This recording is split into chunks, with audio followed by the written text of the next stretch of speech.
kita sedang melaksanakan kegiatan CND meeting sesi ke-65. Untuk pelaksanaannya dilaksanakan di Vienna.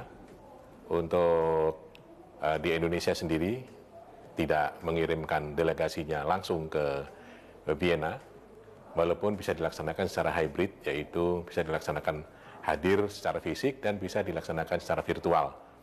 Untuk pelaksanaan di Vienna, di UN Building Vienna, kalau di teman-teman yang sekarang laksanakan di BNN itu dari Jakarta. Pesertanya 89 negara dan 5 NGO, yaitu dari rekan-rekan yang dari Indonesia, itu dari Kemenlu, sudah hadir, dari Badan POM, dari Mabes Polri, dari Kemenkes, dan dari BNN sendiri. Untuk agendanya itu disampaikan nanti ada 3 item, agenda 5, 6, dan 7. Agenda 5 itu implementation of the International Drug Control Treaties, yang item 6 itu follow up to the implementation at the national, regional, and international levels of all commitments as reflected in the Ministerial Declaration of 2019 to address and counter world drug problem. Sedangkan untuk item 7, interagency cooperation and coordination of efforts in addressing and countering the world drug problem. Jadi intinya, sementara tadi dari beberapa negara menyampaikan berkaitan dengan masalah countering world drug problem. Itu yang sekarang sedang dilaksanakan kegiatan CND. Untuk pembicara dari CND tadi sudah dilaksanakan dari UNODC, dari WHO sendiri, dari UNAIDS, dan dari INCB. Sedangkan statement dari Bapak Kepala BNN yang seharusnya kemarin terjadwal itu urutan ke-63, sekarang dimajukan ke urutan kurang lebih 24. Yang intinya, statement dari Bapak Kepala BNN itu berkaitan dengan masalah penguatan, berkaitan rencana aksi nasional P4GN, juga untuk revisi Undang-Undang 35, yaitu penguatan yang berkaitan atau berhubungan dengan masalah rehabilitasi dan TAT, penguatan pengamanan di perbatasan dan entry point, dan ada pesan dari Bapak Kepala itu kepada peserta, khususnya yang negara-negara menjadi anggota ECOSOC, bahwa Indonesia mencalonkan diri sebagai anggota CND yang akan datang.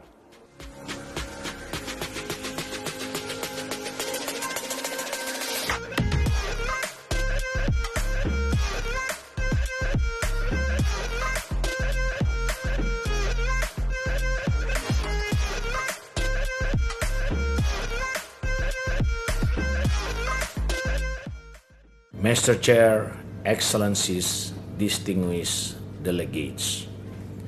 First of all, allow me to congratulate you, Ambassador Ghislaine de Hoop, on your election as the chair of the 65th session of the Commission.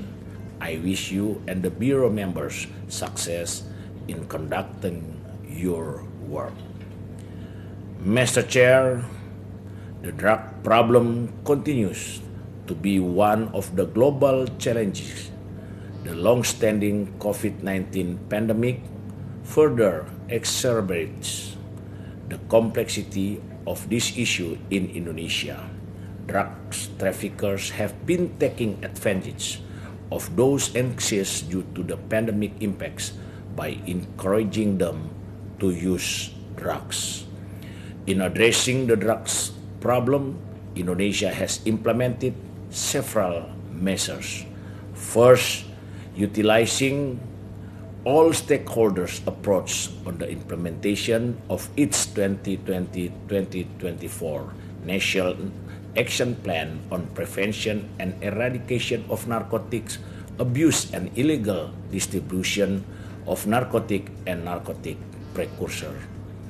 We currently have 49 narcotics regulation at ministries, agencies level, 142 regulation at the regional level, and 23,236 narcotic task force across Indonesia. Second, revising our drug policy to improve its effectivity by including necessary measures, which are improving the rehabilitative function, increasing the effectiveness of law enforcement, strengthening the integrated assessment team roles, adding additional sanction against criminal offenders whose crime involves the use of new psychoactive substances, NPS. Third, tightening security in the border and entry points to improve physical resilience by improving facility and infrastructure in official border areas such as ports and strengthening surveillance in illegal entry points, strengthening international cooperation as well as information sharing and collection. Mr. Chair, distinguished delegates, in cementing our commitment to this issue, allow me to reiterate Indonesia candidacy as a member of CND year 2024-2027.